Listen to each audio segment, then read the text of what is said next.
not too bad. Got a little bit of spatter there. All right, welcome back to Fabrication 101. Super excited to have you guys back in the shop with me today. We are back working on the fenders for the Bronco. I'm gonna try and get them skinned today, and to start that I need to make myself a template or a pattern here. And I'm not going to use just regular cardboard, although cardboard is pretty useful. I'm going to use, I guess it's kind of cardboard. The stuff I'm going to use is called RamBoard, and it's sold I bought it at Home Depot, and it's basically what they put down on your floors when they're remodeling your house. And as far as cost goes, I think it's actually really reasonable. I picked up a 50-foot roll of this material.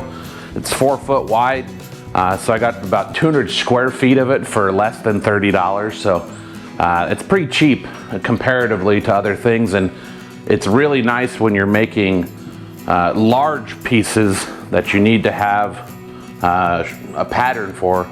Small pieces, regular old cardboard's probably nice, but for this big a piece to cover, because I want to do this whole piece in one shot.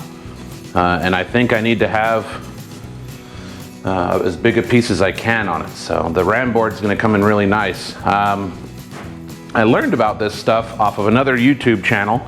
If you've ever heard of the Fabrication forums or Fab forums on YouTube, he does some pretty awesome stuff. He has some good tips, and he does Friday tool videos, and that's where I kind of learned about this RamBoard stuff. So I'd definitely go check them out. I'll put a link to his, I'll put a link to that video in my description down below. We'll get to making a pattern here, and we'll see what we can make happen.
So my pattern's pretty rough, but I still think it's going to be okay. You can see I've had to add a little bit here to make it fit, and I'm going to add a little bit here to compensate for where I kind of over trimmed it a little bit.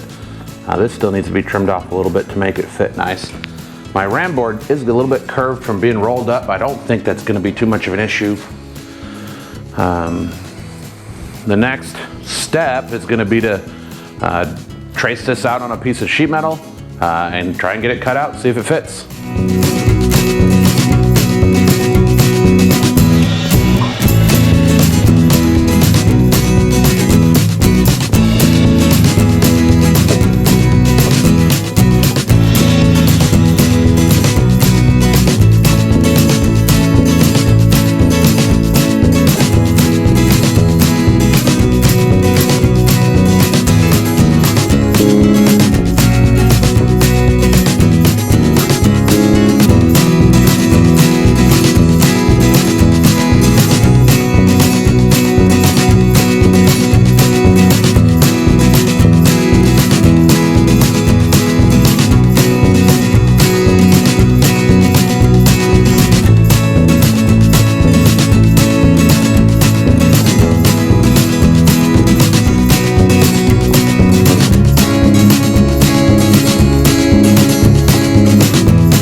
So the first test fit didn't go very well. It actually, oddly enough, I thought I was going to be short. I'm actually a little long.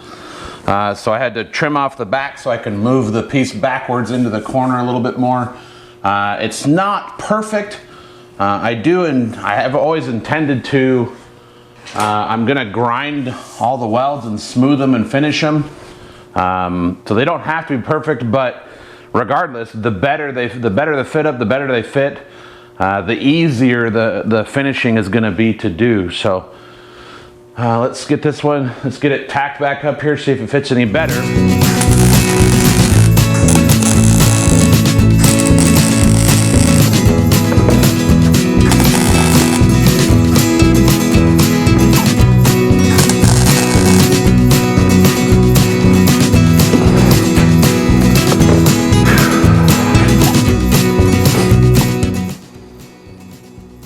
So it's pretty well tacked in there.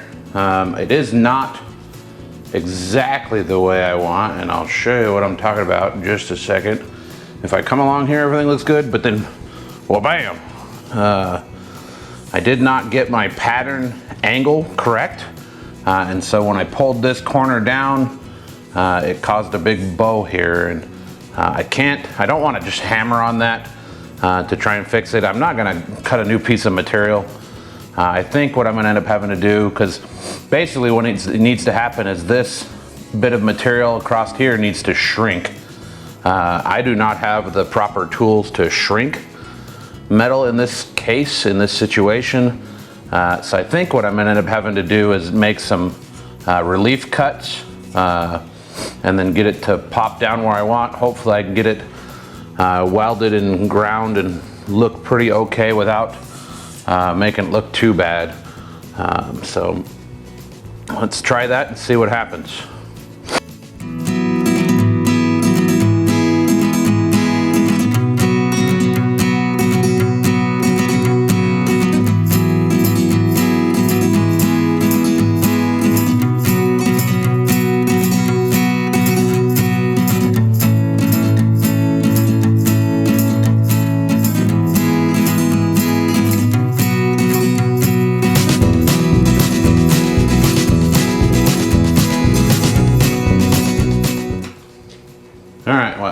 Well, it's a little rough, but I think I got it. I'm gonna have to fill that gap up. Probably put a piece of sheet metal in there instead of just trying to cover that completely with weld. That'd be kind of silly, but I got what I was going for. It feels like there's still a little bit of a high spot there, but I don't think it actually looks bad. I think it actually looks okay. The trick with all this is gonna be being able to reproduce it on the driver's side. I still got to trim this off just a little bit more, just so I have a little bit more room for the weld, and then we'll get it welded up. So I got a lot of welding to do. I don't think I'll make you guys watch all of that, but we'll get it welded up a little bit at a time. So I mean, this is a fairly small piece of material. Hopefully it won't warp a lot, but I also don't want this pulling anymore, or even my round tube under here misshaping. So I'm gonna probably tack a few more tacks in between all these so I can do nice short welds for everything. So we'll see you guys back after it's welded.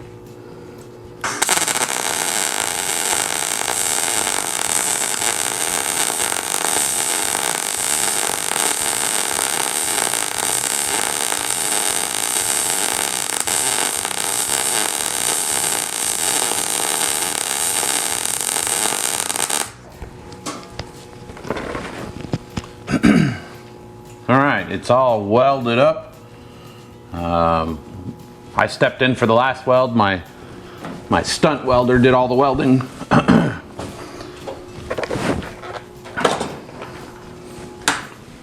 So I'll grab you guys off here. It is all welded up. I don't think it's gonna warp too much. It looks okay. I'm pretty pleased with how it welded up. This is going to be a little ugly, maybe. We'll see, I guess. I'm sure there's going to be some places where I need to touch it up after it's ground to make it look nice and smooth. This is going to get covered up with, let me turn around so the sun's not in your face. I don't want it in my face.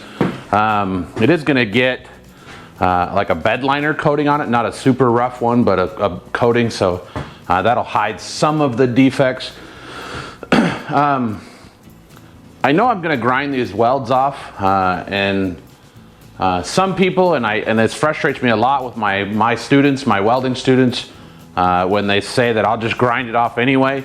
I know I'm going to grind it off, but that's not an excuse to do bad welds or poor looking welds. It's actually a good place to experiment and try some different things with the welding.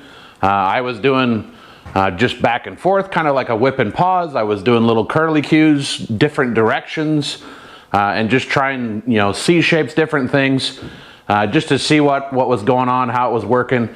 And so not all of my welds are great. I think they're all fine the way they are. They will be ground off, as I said. But taking the time to do good welds will actually make the grinding part go a little smoother as well. So I don't have huge clumps of weld to grind off. So that said, I am going to go ahead and end this video off here while I let it cool off. I'm hungry. I can tell by the battery emblem on my camera. My camera's getting hungry.